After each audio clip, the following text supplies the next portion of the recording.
लड़कियों को पढ़ाना बंद करो। फिर हरकत करी तो जान से मार देंगे। चलो एक बात तो समझ आ गई, ये युद्ध नहीं महायुद्ध है। पुण्य और सावित्री ने ऊंच जात की वर्ण व्यवस्था को हिला दिया है। मत छू, आपको पाप लगेगा। इनके आत्मसम्मान को जगाना चाहिए। आज तक किसी शूद्र ने ऐसा दुस्साहस नहीं किया। और ज्योतिबा को समझा, हमारी प्रथाओं में बाधा न डाले। क्या कर लोगे? हमारा देश एक भावुक देश है। यहाँ धर्म और जाति के नाम पर लोगों को लड़ाना बड़ा ही सरल है। ये भविष्य में भी होगा। बस क्रांति की इस ज्योत को जलाए रखना। नमस्कार, द जनता लाइव देख रहे हैं आप और मैं हूं आपके साथ पूजा। हालांकि फिल्में और किताबें कहीं ना कहीं हमारे जीवन से ही आधारित होती हैं, जीवन पर आधारित होती हैं और हमारे जीवन से ही इंस्पायर्ड होती हैं। लेकिन जैसा कि बहुत लोग कहते हैं कि फिल्में, साहित्य हमारा समाज का दर्पण होती हैं। कई बार सामाजिक इतिहास को दर्शाती हैं और वो चीज़ें जो हमें शायद नहीं पता उनसे रूबरू कराती हैं।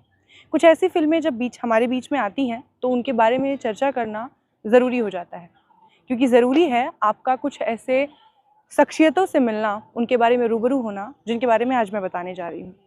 ज्योतिराव गोविंदराव फूले, 11 अप्रैल 1827 को इनका जन्म हुआ और कैसे उनका जन्म आज हमारे जीवन के लिए आधारशिला बन चुका है, इस पर हमने कई बार चर्चा की है।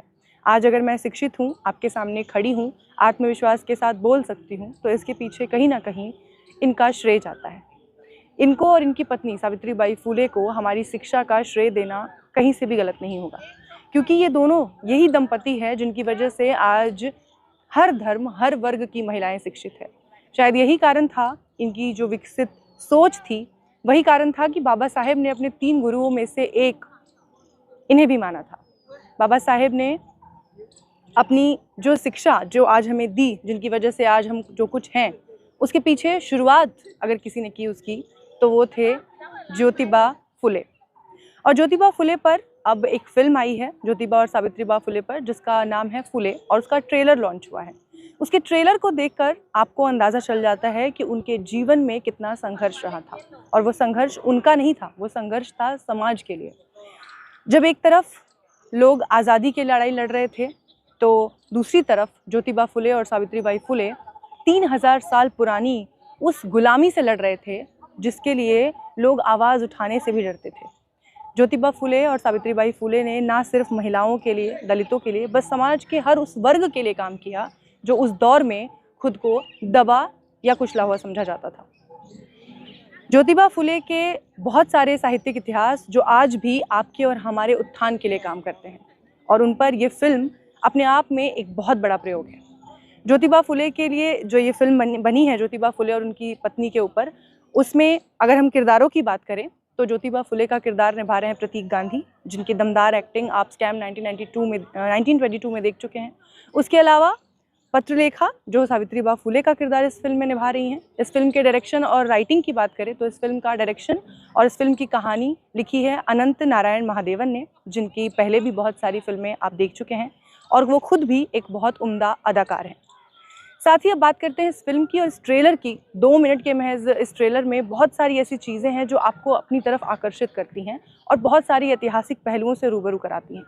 इस पूरे ट्रेलर में एक लाइन है जिसमें ज्योतिबा फुले के पिता उनसे कहते हैं कि अगर तुम्हें लड़ना ही है आज़ादी के लिए तो स्वतंत्रता संग्राम में लड़ो।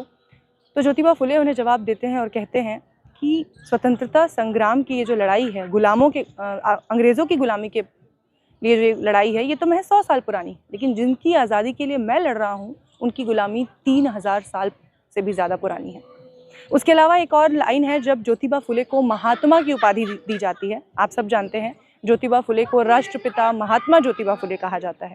तो जिस वक्त उन्हें महात्मा की ये उपाधि दी जाती है, उस वक्त वो अपने भाषण में कहते हैं कि भारतीय समाज बहुत भावुक है और उसे आसानी से धर्म और जाति के आधार पर बहलाया जा सकता है, और इसी आधार पे उसे आगे भविष्य में भी उसका फ़ायदा उठाया जा सकता है। इसके लिए ज़रूरी है कि क्रांति की ये जो ज्योति है, इसे लगातार जलाए रखा जाए।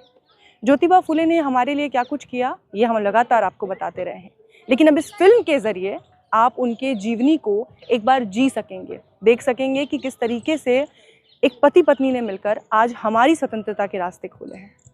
ज्योतिबा फुले और उनकी पत्नी ने 1 जनवरी 1948 में महिलाओं के लिए पहला स्कूल पुणे में खोला। उसके बाद अपने जीते जी उन्होंने 3 स्कूल ऐसे खोले जिसमें लगभग 150 लड़कियां पढ़ती थी। उस दौर में उनका जितना विरोध हुआ, लगभग उतना ही विरोध इस दौर में भी उन पर बनी इस फिल्म का हो रहा है। सोशल मीडिया पर कई ऐसी वीडियोस और तमाम ऐसे आवाज़ें आपको सुनने को मिलेंगी जो इस ट्रेलर का, महज इस 2 मिनट के ट्रेलर का विरोध कर रहे हैं। इस विरोध के पीछे का कारण आपको बताने की ज़रूरत नहीं है। आप समझ सकते हैं कि लगातार ज्योतिबा फुले जिस ब्राह्मणवादी सोच का विरोध करते थे, क्योंकि उन्हें लगता था, उनका ये मानना था कि अगर दलित दमित लोग पढ़ लेंगे, लिख लेंगे, अपने अधिकारों को समझ लेंगे, तो इन ब्राह्मणवादी ठेकेदारी लोगों का ठेका नहीं चलेगा, इनके काम नहीं चलेंगे और इनके घरों में जो पूंजी आती है वो नहीं आएगी। महिलाएं अगर पढ़ लेंगी, अपने हकों को समझ लेंगी, अपने अधिकारों को समझ लेंगी, तो इनकी गुलामी करना बंद कर देंगी। बस वो इतना ही चाहते थे और इसी के लिए, इन्हीं सब चीज़ों के कारण उनका मरते दम तक विरोध होता रहा। और उन्होंने भी मरते दम तक ये बात साबित की कि कोई जात से बड़ा या छोटा नहीं होता।